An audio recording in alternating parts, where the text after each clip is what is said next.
We have just recognized VE Day and the 75th anniversary of the end of World War II. What part did Kingston play in the war effort? To tell me about a special project, I'm joined by Miranda Riley from RMC Museum and Michelle Clairabout from the Marine Museum of the Great Lakes. Welcome, ladies. Michelle, tell me about Forged in Fire, Kingston Goes to Sea. Thank you, Donna. Forged in Fire, Kingston Goes to Sea is a collaborative project between the Marine Museum of the Great Lakes at Kingston and RMC Museum to tell the story of Kingston's maritime contributions to the Second World War.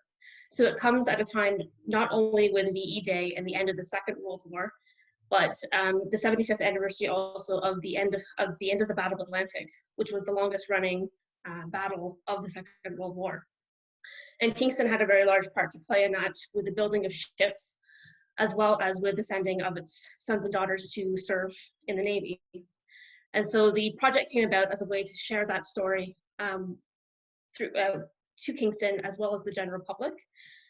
We recognize, of course, that many of the people who built the ships in Kingston and the people who served from Kingston are, of course, no longer with us. But we saw it as an opportunity for the descendants of those families to come forward and share the stories of their loved ones and how they contributed to Kingston's maritime war effort. Okay, Miranda, what sort of information are you looking for? Sure, we're looking for pretty much anything. We would take letters, photographs, if there's excerpts from any diaries that people have kept. Photographs are a big one, just basically anything that will document the people, like the different naval veterans and people who served in the Navy or built the ships in Kingston, anything that they had to do with the process. It really helps us kind of construct the narrative of what Kingston's contribution was. So we would take anything. It could be a tiny photograph, it could be artifacts at any point, just any personal stories that people have. You know, I know of a lot of people who they kept every letter that they got from a loved one overseas and tied it up in a ribbon and just never threw them out. They were that precious to them. And wouldn't it be great if you could get your mitts on something like that? Yeah, of course, we love stuff like that. It's stuff like that when you're making an exhibit, that's what makes it better. We can do all the research in books and do all the online research and go back through our archives, but when you have those personal stories from people who are actually from Kingston, who served in the war or served on the ships or built on the ships from here, it really just kind of adds to the narrative and adds that personal touch that people like to see. Would it be okay if they took photocopies or scanned and sent you send it online? I imagine some of them wouldn't want to part with these things. They're pretty precious, really. Yes, of course, pictures, photographs, even if it's a transcription as well too, that's perfectly fine. And what happens, I think a lot of people no longer live in the Kingston area. How do they find out that you're looking for these things and where to send these things? What other media are you using? Primarily, we've been promoting everything on our social media pages. We have a website page that's on the Marine Museum website. So if people go to look at www.marmuseum.ca/forged-in-fire, it'll take them to this special project page that's got all of our contact information. So they can submit their stories there. They can reach out to Michelle and I from there, and we can give them more direction on how to send us things. And word of mouth would probably spread like crazy for something like this. So after you've gathered all this information, Michelle, what happens to it? Great question. So at the moment, the information that we gather is all, once approved by the administrators, myself and Miranda, it's published onto the webpage. And so the public is able to come forward and read the stories that have been submitted. So the idea is that we'll create this database that's available to the public. And from there, what we'll hope to do is try to find connections with the stories that have been submitted so that we can share, better tell the story about Kingston's maritime contributions and build the other parts of the project, including blogs, social media posts, and sorry, that's Miranda's question.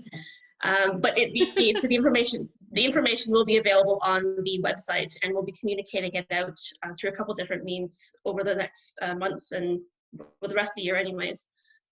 And Miranda, will you have people go out give lectures about the subject? Will I be able to buy a book that encompasses all of this, or what would the finished product look like?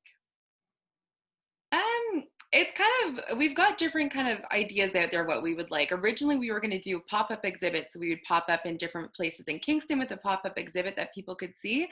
Obviously, with the nature of things right now, we've had to reshift our mind a little bit. So we're debating the idea of a digital exhibit people can go visit. We're hoping to have a lecture series start, whether that's at the time if we can do an in-person one or if it'll be a digital one. And a lot of it will go into research just for Kingston, so we can use that to promote Kingston's naval history and their contribution in future exhibits and different kind of publications that will come out. It's such a fascinating project. Is there a deadline for contributions, Michelle? We don't have a deadline as such at the moment. Of course, the 2020 is the whole entire year is the 75th anniversary of the end of the Battle of Atlantic and the Second World War. So I mean that really fits the time frame of the project. That's not to say that on December 31st, 2020, it's no longer available. It's completely over. We will continue to accept stories for as long as we receive them, at least for the next few years.